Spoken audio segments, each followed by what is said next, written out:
Problem क्या है कि अगर आप सीधा छलांग मारोगे प्लेजर से पेन की तरफ तो फेल हो जाओगे। क्या हो अगर आप प्लेजर में ही रहो, बस जिन चीजों में आपको इंटरेस्ट आ रहा है उसको बदल दो और कुछ ऐसे काम करो जिसमें आपको इंटरेस्ट आए, बल्कि जो आप कर रहे हो अभी उससे और ज्यादा इंटरेस्ट आए, और उससे कुछ ऐसा हो जाए जो लाइफ में सबसे इंपॉर्टेंट है। पढ़ाई लिखाई सबसे इंपॉर्टेंट नहीं है जैसा आपके दिमाग में भरा जा रहा है, या किसी एग्जामिनेशन को क्रैक करना सबसे इंपॉर्टेंट नहीं है, जॉब मिलना सबसे इंपॉर्टेंट नहीं है। सबसे इंपॉर्टेंट है कि आप एक ऐसे इंसान बन सको कि लाइफ में किसी भी प्रॉब्लम को सॉल्व कर सको। एंड गोल आपको क्लियर हो गया कि एक ऐसा इंसान बनना है जिसकी थिंकिंग एबिलिटीज बहुत कमाल की हो। तो क्या हो अगर इस तरह का आप कंटेंट कंज्यूम करने लग जाओ जिससे आपकी थिंकिंग एबिलिटीज इंप्रूव हो। वो कैसे होंगी? ऐसे लोगों की कंपनी में आकर के, और कोई तरीका ही नहीं है। ऐसे लोगों की कंपनी में कैसे आओगे? या तो ऐसे लोगों की बुक्स पढ़ो, या ऐसे लोगों का कंटेंट कंज्यूम करो, ऐसे लोगों की वीडियोस देखो, और फिर उस तरीके से पेपर पेन ले करके चीजों को समझने की कोशिश करो। ऑल्दो इसका आपके करियर से, आपकी पढ़ाई से डायरेक्ट कोई कनेक्शन नहीं है, बट इसका आपकी पर्सनैलिटी से बहुत बड़ा कनेक्शन है। जैसे फॉर एग्जाम्पल पॉलिटिक्स एक ऐसा टॉपिक है जिसका वैसे तो आपकी लाइफ से डायरेक्ट कनेक्शन है, बट आप लोगों को यह गलतफहमी है कि अगर मैं मान लो कॉमर्स बैकग्राउंड से हूं तो मेरी लाइफ का जो डायरेक्ट कनेक्शन है वो है कॉमर्स में। अगर मैं सीए कर रहा हूं तो सीए में मेरा होता है नहीं होता है, उसके बाद में मेरा क्लियर होता है नहीं होता है, उसके बाद में कहीं जॉब लगती है नहीं लगती है, इस सबसे मेरी लाइफ का डायरेक्ट कनेक्शन है। लेकिन पॉलिटिक्स का मेरी लाइफ से कोई डायरेक्ट कनेक्शन नहीं है। क्या ये सच है? कितने एग्री करते हैं कि पॉलिटिक्स का आपकी लाइफ से कनेक्शन है डायरेक्ट? कितने लोग ऐसे हैं आप में से जो ये कह सकते हैं कि politically we are aware of whatever is going on in our country और across the globe? Not even a single person. क्या ये इंटरेस्टिंग है या नहीं है? पॉलिटिक्स का दूसरा मतलब क्या होता है? लड़ाई। दो ग्रुप्स के बीच में, दो पार्टीज के बीच में। और लड़ाई में तो आपका वैसे ही बहुत इंटरेस्ट है। यूट्यूब पे उल्टी सीधी जो लड़ाइयां हो रही है उसको कंज्यूम कर रहे हो, जिसका एक्चुअल में कोई बेनिफिट नहीं हो रहा है, क्योंकि वो लड़ाई एक्चुअल नहीं है, सिर्फ दिखाने के लिए है, मतलब कि नकली लड़ाई है। तो असली लड़ाई देखो ना। देखो पॉलिटिक्स में पूरी दुनिया में क्या क्या हो रहा है। अगर पॉलिटिक्स में आपका इंटरेस्ट है तो, अगर नहीं है तो साइकोलॉजी को स्टडी करो, क्या पता उसमें इंटरेस्ट आ जाए।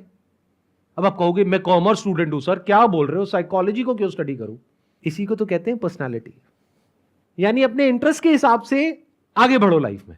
आपका इंटरेस्ट आपको गाइड करेगा कि अगला स्टेप आपकी लाइफ में क्या होगा। एक नशे को जिसकी आपको लत पड़ गई है एकदम से नहीं छोड़ सकते, और सोशल मीडिया से बड़ा कोई नशा नहीं है। इसको छोड़ने का जो रास्ता है वो भी सोशल मीडिया ही है। यानी अभी जो नशा आप कर रहे हो वो आपको और आपकी ब्रेन को और डल कर रहा है, आपको बेवकूफ बना रहा है। एक दूसरे तरह का नशा है जो आपको समझदार बनाता है। पहले तो इस पे एक बहुत बड़ा क्वेश्चन मार्क है कि समझदार कौन होता है और बेवकूफ कौन होता है। सबसे आसान तरीका बताऊं समझदार बनने का, कि जो भी आप मानते हो, फॉर एग्जाम्पल पॉलिटिक्स में आप अगर डायरेक्टली नहीं भी स्टडी करते हो क्या हो रहा है क्या नहीं हो रहा है, आपके घर में तो बातें होती होंगी, तो आपको पता तो है मोटा मोटा कि क्या हो रहा है। तो आपके घर वालों का एक स्टैंड पॉइंट होगा, एक व्यू होगा कि हम इस पार्टी को सपोर्ट करते हैं, हम इस इंसान को सपोर्ट करते हैं और इसको नहीं करते हैं। वैसा ही व्यू आपका बन चुका होगा, आपको पता भी नहीं होगा, क्योंकि वैसी एनवायरमेंट में आप पले बड़े हो। तो वो जो आपका व्यू है उसका अपोजिट व्यू जहां पर भी है, जिसका भी है, उस कंटेंट को कंज्यूम करो। इससे आपकी क्रिटिकल थिंकिंग एबिलिटीज डेवलप होंगी। जिस तरह की इंफॉर्मेशन आपको फीड करी जा रही है, अगर उसको सुन करके आप बोल रहे हो तो एक तोते में और आप में क्या फर्क है? क्या इसको क्रिटिकल थिंकिंग बोलेंगे, या फिर एक ऐसा इंसान जो कि एक सिचुएशन की दोनों साइड्स को देख सके, जिसको एटलीस्ट इतना पता हो जो मैं बोल रहा हूं कि हर सिचुएशन की दो साइड होती है। ये भी नहीं पता बहुत लोगों को। लाइफ को कैसे देखते हैं? ब्लैक और व्हाइट, ये अच्छा है ये बुरा है, ये सही है ये गलत है। ऐसा कुछ नहीं होता है। अगर ये बात आपको समझ आ रही है इतनी सी भी, this is the beginning of the development of critical thinking. इस दुनिया में बहुत तरह की इंफॉर्मेशन है, अभी जो आप कंज्यूम कर रहे हो वो आपको नीचे गिरा रहा है। अगर कुछ ऐसा आप कंज्यूम करो जो इंटरेस्टिंग भी हो लेकिन आपको ऊपर उठाए, आपको मतलब आपकी थिंकिंग को, तो एक बार आपकी थिंकिंग ऊपर उठ गई तो क्या आप अपने बेस पर यह डिसीजन ले सकते हो कि मुझे क्या करना है और क्या नहीं करना है? इज इट इम्पोर्टेंट कि जो भी हमारा इंटरेस्ट है वो हम जो मेन कैरियर वाली फील्ड है वो अलग फील्ड है और हमारा इंटरेस्ट अलग फील्ड में है, तो सर इसमें सर कॉन्ट्रडिक्शन हो जाता है कि हमारे यहाँ पे कैरियर हमारा अलग तरफ पे जा रहा है बट हमारा इंटरेस्ट एक दूसरी साइड में, तो यहाँ पे समझ में नहीं आता कि सर इंटरेस्ट पे जाएं या फिर कैरियर पे जाओ, टाइम किसको ज्यादा दे, इंटरेस्ट को ज्यादा टाइम दे या फिर कैरियर वाली चीज में ज्यादा टाइम दे। पहले इंटरेस्ट पे जाओ, क्योंकि सीधा करियर पे जाओगे और अगर वो करियर में आपका इंटरेस्ट नहीं है तो गारंटेड फेल होगे उस करियर में।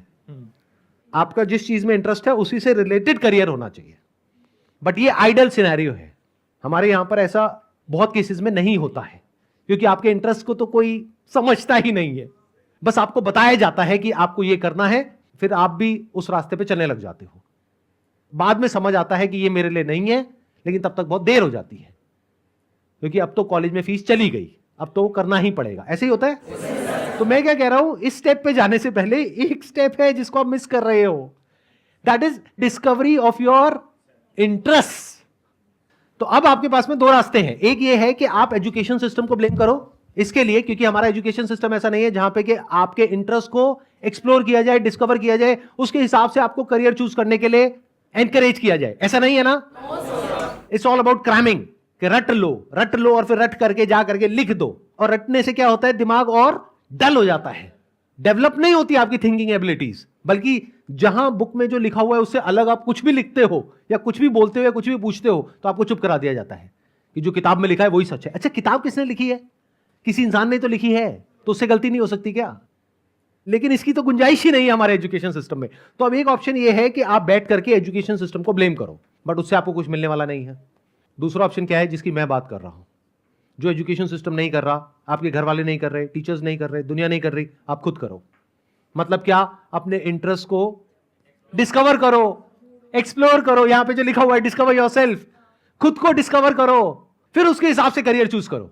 अगर इस रास्ते से चलोगे तो शॉर्ट टर्म में हो सकता है थोड़ी दिक्कत भी आ जाए, लेकिन लॉन्ग टर्म में लाइफ उससे बहुत बेटर हो जाएगी जिस रास्ते पे अभी आप चल रहे हो।